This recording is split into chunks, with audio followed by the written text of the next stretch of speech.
We're going to be doing some painting. Remember last time we were working on our winter birds. We drew our birds out. Now we're going to start painting them.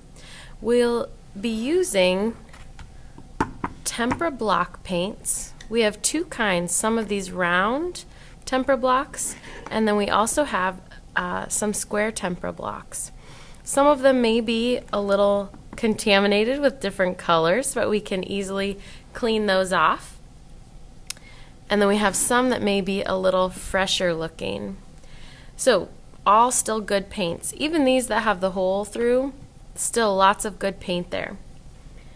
Now I wanted to show you a couple of different brushes. Here are our round brushes. You can see again all the way around. Some are a little bit larger, some a little bit smaller. We also have some flat brushes. So you just have to find the right tool for the job, the right paintbrush that you want to use. These are a little bit coarser or rougher bristles than some of the watercolor brushes that we have been using. So this is what we'll be using today. I have a variety because I want some bigger ones for the large areas and some smaller brushes for the smaller details. If you don't have a lot of small details, you may not need a small brush. If you don't have a big area that you need to paint, you may not need the big brush. So I have my supplies here, my paintbrushes, my paints, I have my water bucket and my paper towel for when we need to blot off our brush. Now I'm going to get my picture from last time.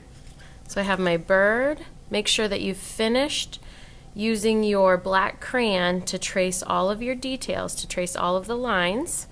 So now we're ready to start painting. So first off, I'm going to get my paints a little bit wet, and I am going to use my larger brush for this.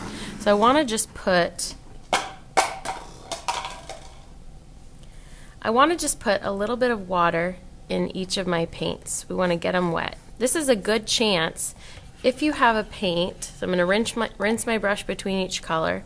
If you have one of your paints that is kind of colorful like this one, and we really want to have a nice clean yellow, what I'm going to do is first get it wet,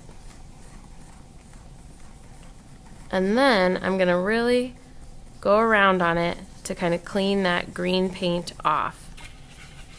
Now if you need a yellow-green, there's your chance to use it.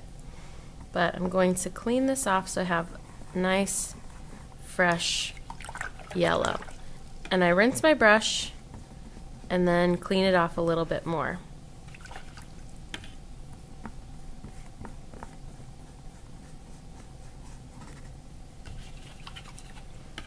I'm going to dry my brush off a little bit and see if I can pick up some of that green. So now check how fresh that yellow looks. Nice. So we're ready to get started. Oh, once you finish getting your paints wet, then we're ready to get started.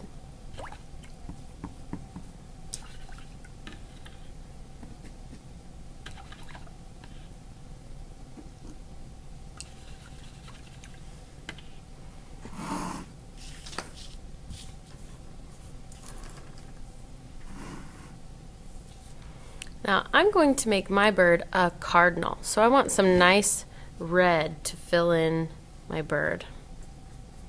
So because this is a large area, I'm going to use my large brush and I paint over the paints right on top of that block to pick up a lot of good color on my brush. Let's see. Look how bright red that is. Very nice. If I start to paint and I don't have much paint on my brush, just a little bit, and mostly water, I'm going to have a lot lighter color. So if you want your colors to be lighter, don't use as much paint, use more water, and if you want your colors darker, be sure to pick up, or if you want your colors brighter, be sure to pick up plenty of paint.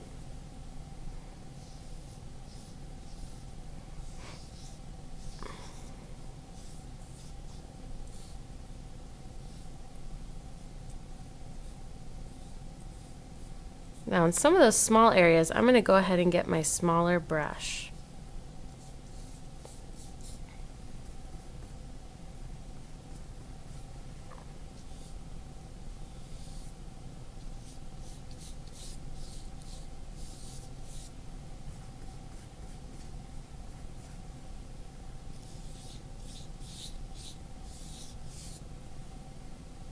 Need a little bit more water.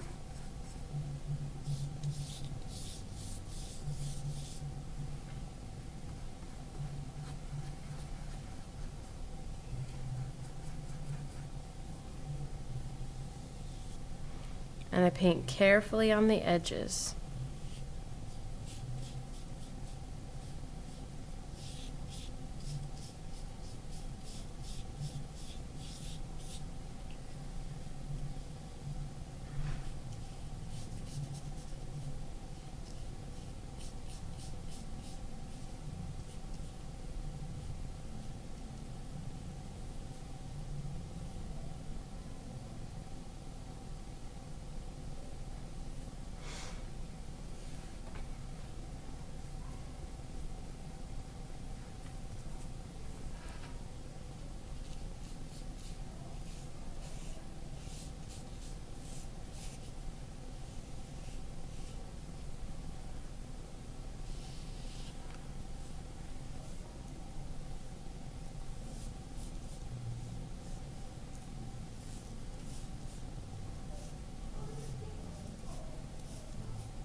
I'm going to rinse my brush, dab it on my paper towel to get that orange water out of my brush. And now I'm going to get some brown paint.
I'm going to rinse out my brush pretty good, and I'm going to move to a smaller brush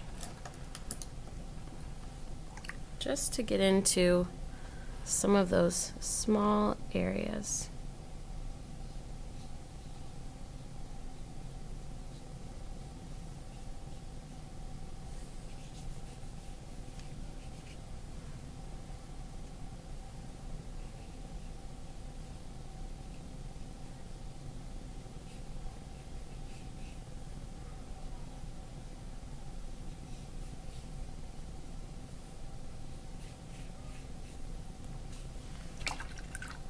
Again, rinse my brush.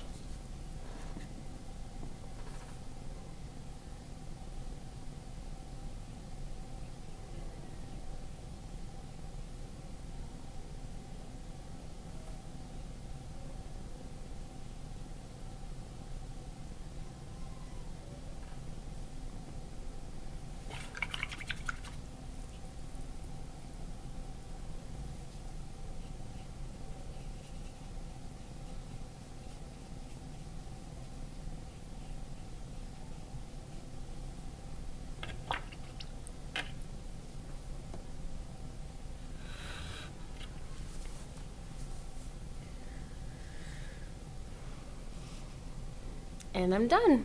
I could come back and add a few details if I wanted to put a little bit different color in the body. Maybe I want to add a little bit of feather marks to his wingtips. I could come back in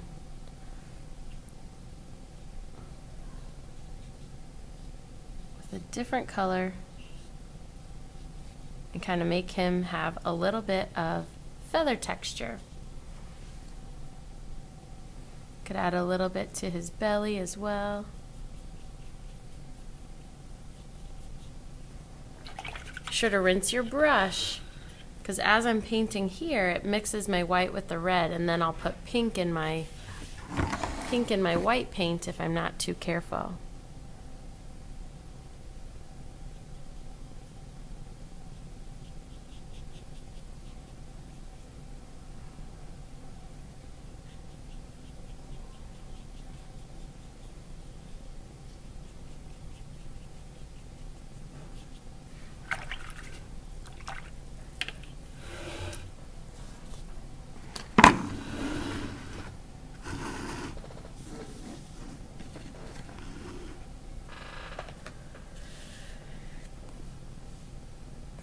Once you have your bird all finished, put it on the drying rack, and we're all ready to be done.